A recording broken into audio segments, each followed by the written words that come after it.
आज की चर्चा में जिन पहलुओं पर नजर रहेगी उनमें शामिल है प्रधानमंत्री की अमेरिका यात्रा के मायने। क्या मायने हैं? भारत अमेरिका संबंधों का नया दौर। प्रधानमंत्री संयुक्त राष्ट्र महासभा को करेंगे संबोधित और क्वाड सम्मेलन के क्या मायने हैं? यह पहलू हैं जिन पे हम चर्चा करेंगे। प्रोफेसर स्वर्ण सिंह जी, अगर मैं बात करूं भारत के हितों की जरिए कि भारत के हित जो हैं उसकी दृष्टि से यह कैसा दौरा रहने वाला, आप कैसे देखते हैं भारत के नजरिए से इस पूरे दौरे को? भारत के नज़रिए से मनोज, जिसको देखें तो सबसे पहले तो मैं ये कहूँगा कि किसी भी देश के राष्ट्राध्यक्ष के लिए ये संयुक्त राष्ट्र संघ की महासभा में जो अधिवेशन होता है उसमें जाकर भाषण देना एक बहुत अच्छा मौका होता है कि पूरे विश्व के सामने वो अपनी सोच क्या है ये साझा करे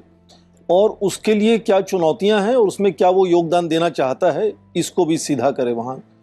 तो जाहिर है कि जैसे आपने कहा कि जो सर्वव्यापी महामारी जो चल रही है करीब 2 साल से, उसके अलावा अब ये आतंकवाद का मसला जो है वो पूरी विश्व की जहन में एक तरह से छाया हुआ है।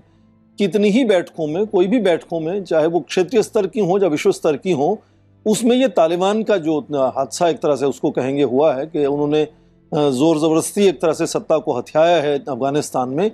उसकी पूरे क्षेत्र में क्या इम्प्लीकेशंस हो सकती हैं इसको लेकर पूरे विश्व में चिंता है। और भारत तो पड़ोस में देश है और भारत हमेशा से आतंक से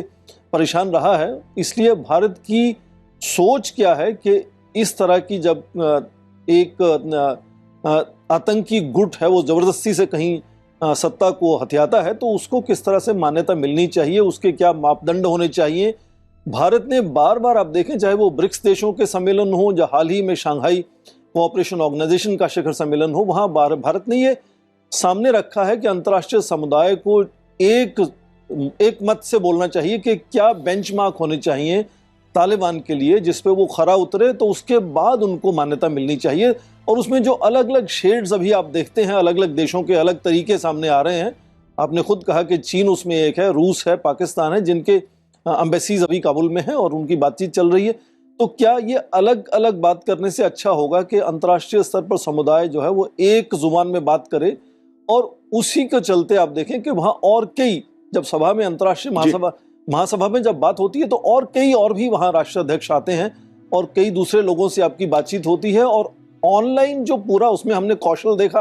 प्रधानमंत्री का अंतर्राष्ट्रीय स्तर पर बातचीत करने का, पर ये जो आमने सामने मिलने की बात है उसमें जो गर्मजोशी है, जो तालमेल बनता है वो बहुत अलग होता है। इसलिए मुझे लगता है वो क्वाड की बात हो या महामारी की बात हो, अलग अलग बैठकों में वो अच्छा तालमेल फिर से उसको सुदृढ़ करने का मौका मिले। प्रोफेसर स्वर्ण सिंह जी,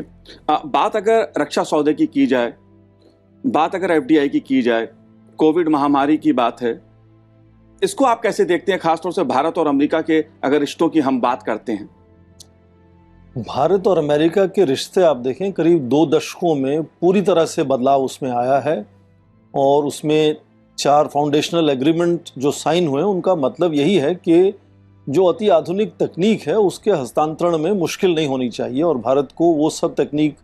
मिलनी चाहिए जो अमेरिका के जो अलायंस पार्टनर्स हैं उनको उस तरह की तकनीक मिलती है।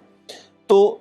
इस सीधी बातचीत से एक बड़ा निर्देश मिल सकता है कि वो जो एक नए दौर है, एक नई पार्टनरशिप है, उसको क्या दिशा मिलनी चाहिए।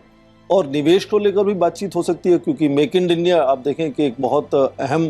फोकस है हमारे प्रधानमंत्री का। और उसके अलावा मुझे लगता है कि जो आपने ये हिंद प्रशांत सागर की जो शिखर सम्मेलन की बात की,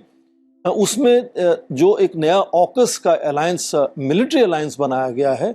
मुझे लगता है कि भारतीय नेताओं को, प्रधानमंत्री को उसकी बहुत अच्छे से समीक्षा करने का एक अवसर मिलेगा वहाँ। क्योंकि आप देखें कि फ्रांस जो है वो बहुत ही अहम अलायंस पार्टनर रहा है अमेरिका का और इस तरह से अचानक जो फ्रांस को लगता है कि उसको खबर तक नहीं हुई इस तरह के एक नए अलायंस को लाने की, उसके पीछे क्या कारण हो सकता है। बहुत से विशेषज्ञ आप देखें कि हिंद प्रशांत महासागर की राजनीति में भारत को यहाँ का फ्रांस मानते हैं और ऑस्ट्रेलिया को इस क्षेत्र का ब्रिटेन मानते हैं। तो ये क्या क्वाड पार्टनरशिप में जहां आप देखते हैं कि राष्ट्रपति जो बाइडेन की जितनी भी नीतियां हैं वो राष्ट्रपति डोनाल्ड ट्रंप वाली बनती नजर आती हैं और आप देखें कि लगातार अमेरिका से ये कोशिश थी कि इसको ज़्यादा से ज़्यादा मिलिट्री अलायंस के नज़रिए से इसको तैयार किया जाए, जिसमें जापान कुछ हद तक उसका